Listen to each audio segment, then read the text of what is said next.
When will my property be worth what I paid for it? This is a very common question at the time.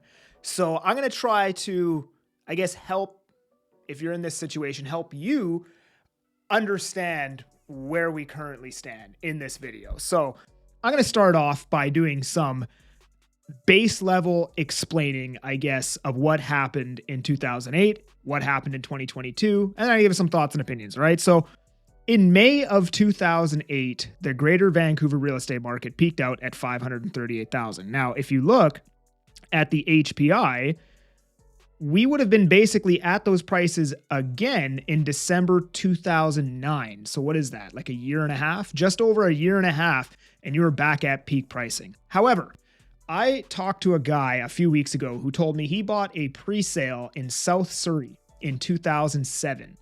And he did not make money on this thing until the back end of 2014 going into 2015. He held that unit for 7 years before he was finally in the green on this thing. So you look at this and you're like, well, how the hell did that happen? Well, I can tell you that prices probably didn't peak out at 538. They probably went higher, right? Just like if you invest in the stock market, you would call that a candlestick, right? When you look at the data for the housing market, it's going to populate at where the month ended. That's where the candlestick closed.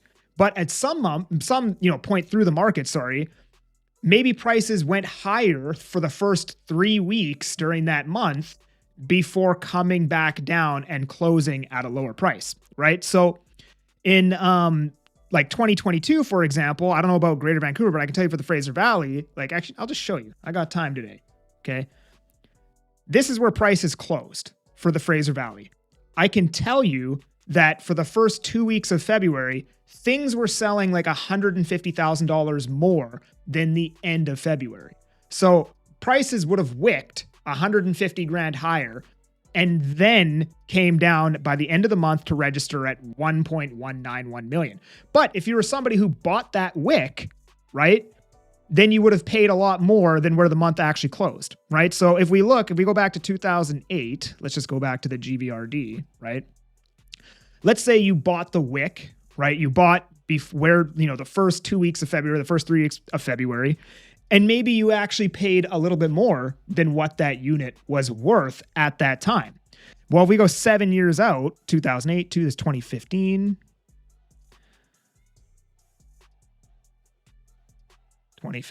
727,000.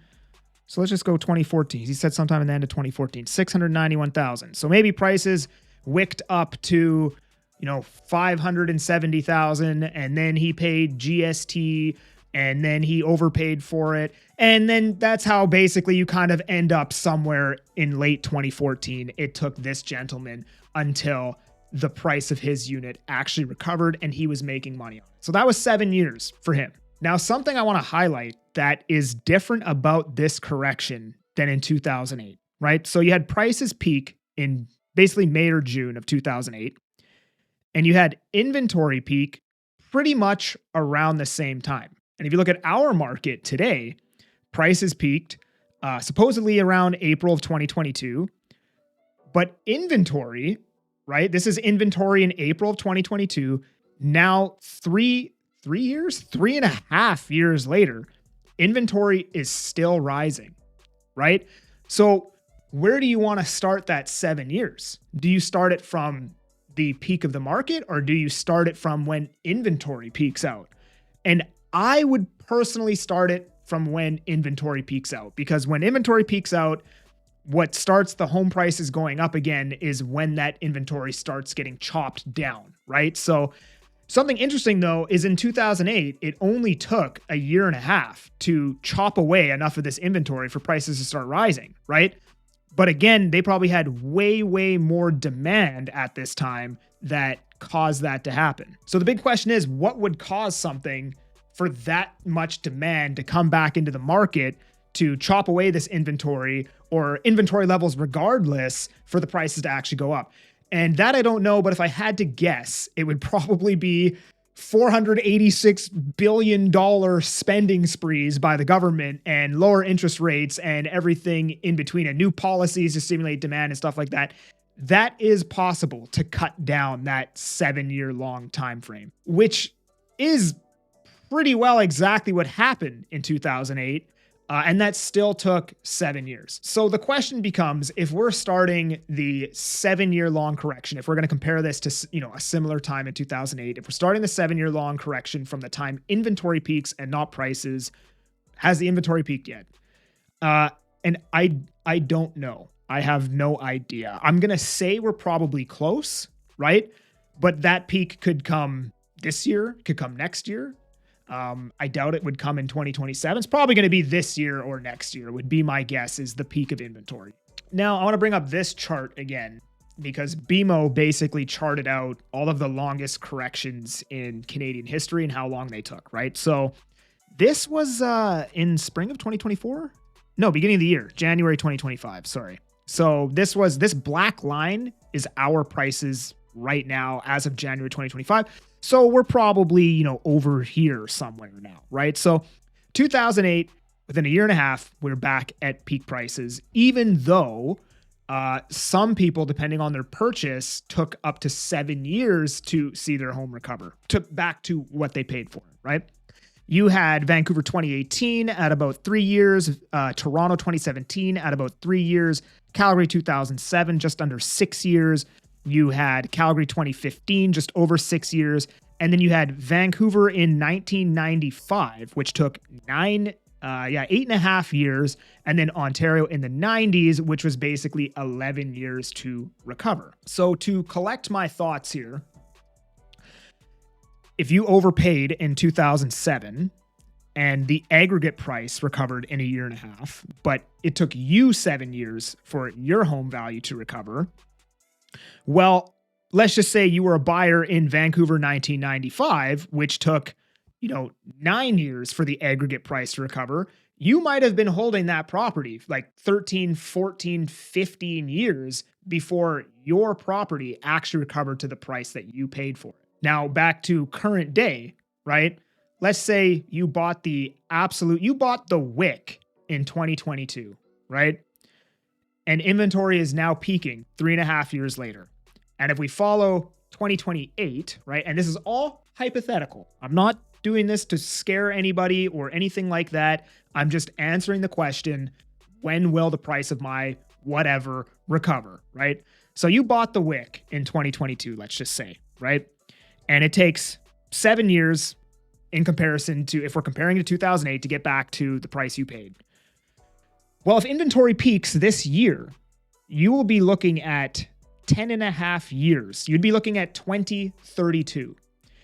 If inventory peaks next year, you're looking at 2033. And if you go back to this article, BMO says that home prices won't recover peak until 2029. Again, they're talking about aggregate pricing, right? So if you bought the wick of the market, it will take you longer than the aggregate home price for your home value to recover, just like how my buddy's, home prices recovered in 2009, but his didn't recover until 2014. If you bought the absolute wick, aggregate prices may recover by 2029, but yours may not recover until 2032 or 2033. Now, all this being said, and I've made this point a lot, I think we are in a different economy these days. I think things happen a lot faster than they happened back in the day. And I think social media is involved with that.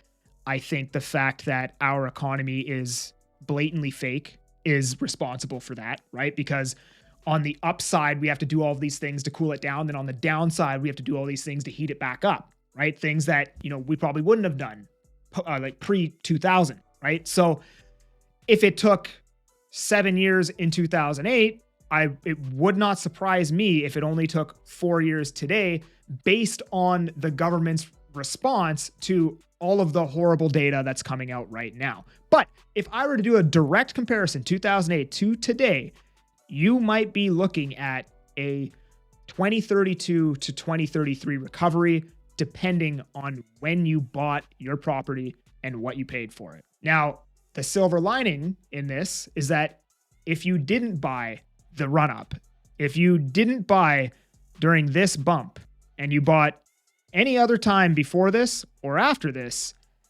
you might be making money as early as the end of next year to sometime in 2027, right? Because if it takes till 2029 to get back to peak prices, that means we're rising slowly but steady all the way until 2029. So all of this is based on absolutely nothing and is just a fun thought experiment. And if you enjoyed it, please do like and subscribe. And if you want to chat with me about buying or selling in the Fraser Valley, you can do so using the link down below, which books right into my calendar. Otherwise, I just appreciate you for being here, man. I'm that Agent Kelly. I'm making moves to move you. Peace.